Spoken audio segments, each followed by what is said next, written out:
Hey guys, it's Quana back again with another Her Real review. Hope you guys are doing awesome. So it's Friday. Got a chance to take the hubby to go see Bad Boys Ride or Die. We're reunited with Will Smith and Martin Lawrence in the iconic franchise that started almost 30 years ago, 1995 to be exact.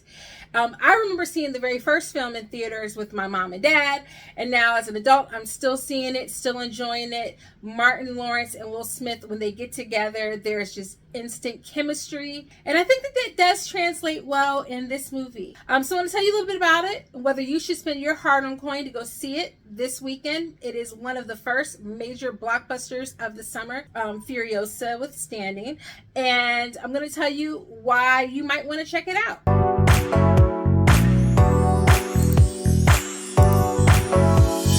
Alright, so Bad Boys Ride or Die is the fourth in the franchise. The last movie was called Bad Boys for Life. Yes, the joke stands. They should have saved that title for this one.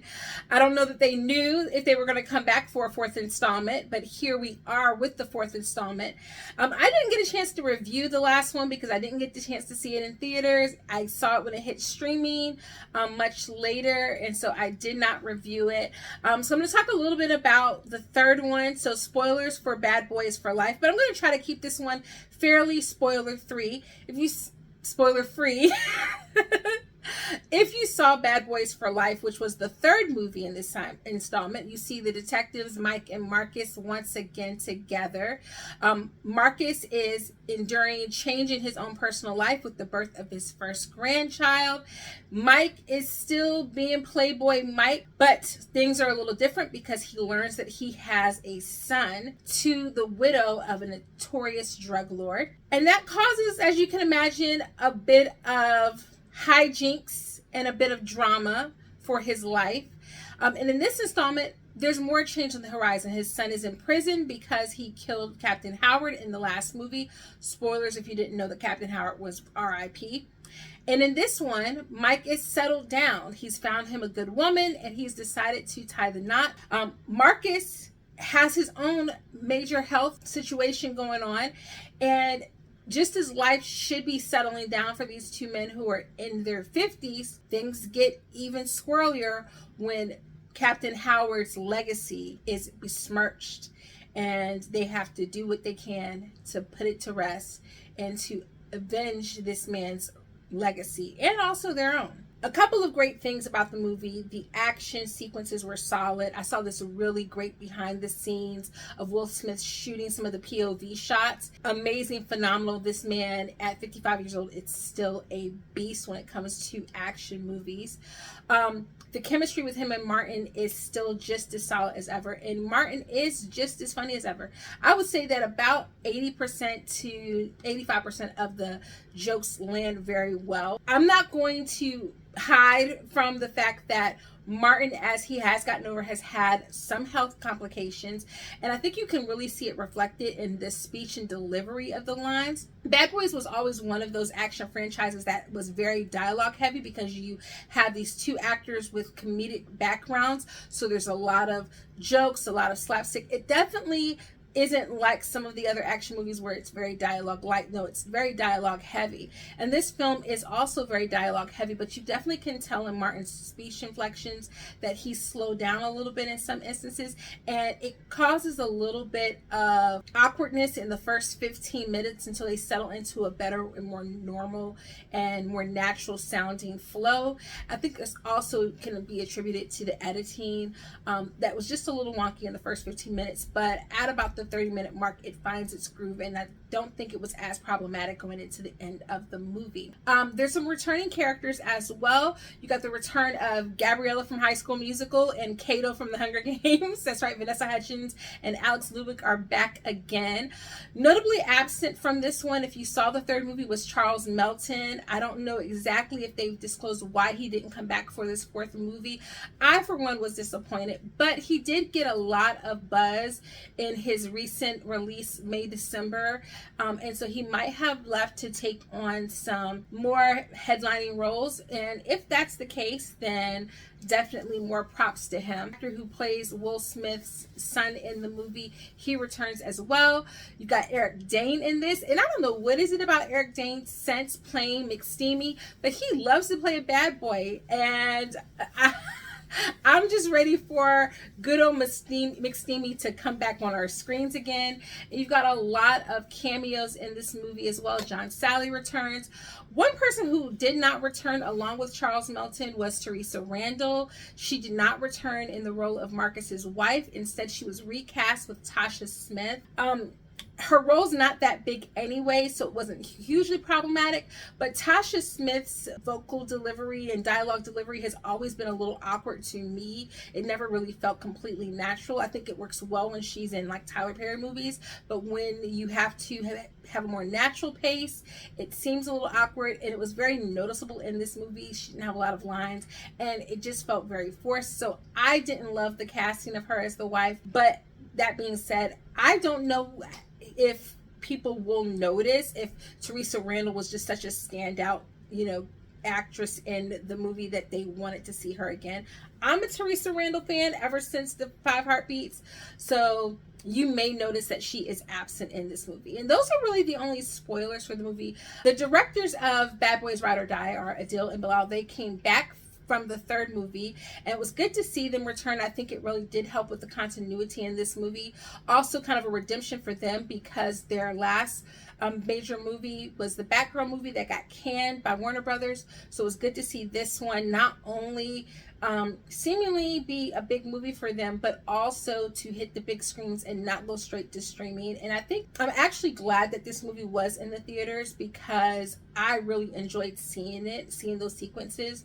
I don't think you'll lose anything if you choose to watch it on streaming, but I think it is something that you would enjoy taking your loved ones, your friends to go see it. It's definitely not for the kids. It is rated R. There are a lot of F-bombs and things of that nature, and some very brutal killing sequences. There was a family that came in with a bunch of kids, and I was like, uh-oh. I don't know if they remember or realize that this movie is not for the kiddos, but I'm pretty sure that they were seeing that movie for free, so I'm not going to begrudge them. It's very easy to do that at my local theater. Another thing that I also liked about this movie is you really see these characters have grown and developed, and the problems that they're dealing with are natural consequences of the last 3 movies and where they would be in life. And so in that regard, I think you have to keep in mind that you're not watching 2 men in their 50s playing that they're in their 40s. No, they're very well aware that they have been in these roles for 30 years. And so you're watching 2 men in their 50s deal with 50-year-old issues. And I think that's a refreshing change of pace. Every person can't be Denzel Washington playing acting roles into his 60s and 70s and so on. So it was refreshing to see them tackle this stage of their life. That being said, in terms of where the movie went, I have some, I don't want to call them rants, but I definitely would have liked to see a couple of things. These are not spoilers, by the way. These are just where I would have liked to see the movie have dealt with, and obviously it doesn't go there, so it's not that big of a deal. But in the last movie, we get to meet Mike Lowry's son. His son is a criminal. He is a drug dealer. He kills Captain Howard. And I would have liked to have not had such a major horrific thing take place and have it be his son. Captain Howard is someone who Mike Lowry's character is really, really close to. So to have his son kill him always to me seemed very problematic, because how do you come back from that? What kind of redemption do you have from that? Because I really would have liked to see maybe them do something with Mike's son and Marcus's son-in-law, like they take the helm as the new bad boys at the end of the franchise. And I will say that where this movie ends, it doesn't feel quite like an ending. It feels like maybe we've left the door open. But these men are getting older. And while I can definitely see Will Smith continuing to play action roles for probably the next 5 years at least. He seems to be in great shape. I don't know if the same could be said for Martin Lawrence. And so in that regard, you know, it is noticeable that he is less in shape. It is noticeable that he can't quite keep up with Will Smith in many of the action sequences. They play it off well by giving him more comedic things to do, but I definitely would like to see them have maybe come to a more definitive conclusion. Just because I'm the kind of person, when I see a movie, I like to know if the movie is over and if we're done with this franchise and everything's been put to bed, or if I'm going to expect to come back in a few years and get more of you know, you had such huge gaps. You had the first movie in 95, and then the second movie in 2003, and then you had a 15-year gap where you did not have any more Bad Boys movies. There was the spin-off with Gabrielle Union's character that did not do well, and so unless they do a complete reboot, which I could see them doing a few years, a complete reboot of the franchise with different characters, maybe even set in a different city, I would like to see kind of a passing of the torch from these guys to a younger set. And so I don't know that we'll ever get that, but I do think the movie was enjoyable. You know, have reasonable expectations. Again, you're seeing a 55-year-old and a 59-year-old, give or take, when the filming occurred, in this movie. And so I thought that the movie was enjoyable. The action sequences were actually well done. Most of the special effects were pretty good. Some of the cameos I liked more than others. I definitely could see Will Smith's touch in this movie, where he has certain people that he's been attached to in real life in the movie, in cameos, and some of them I could have done without, and some of them were nice little additions to the movie. But would I recommend seeing this movie? Definitely, and definitely for a matinee. Like, if you don't want to go see it and spend the big bucks, go see it in the matinee.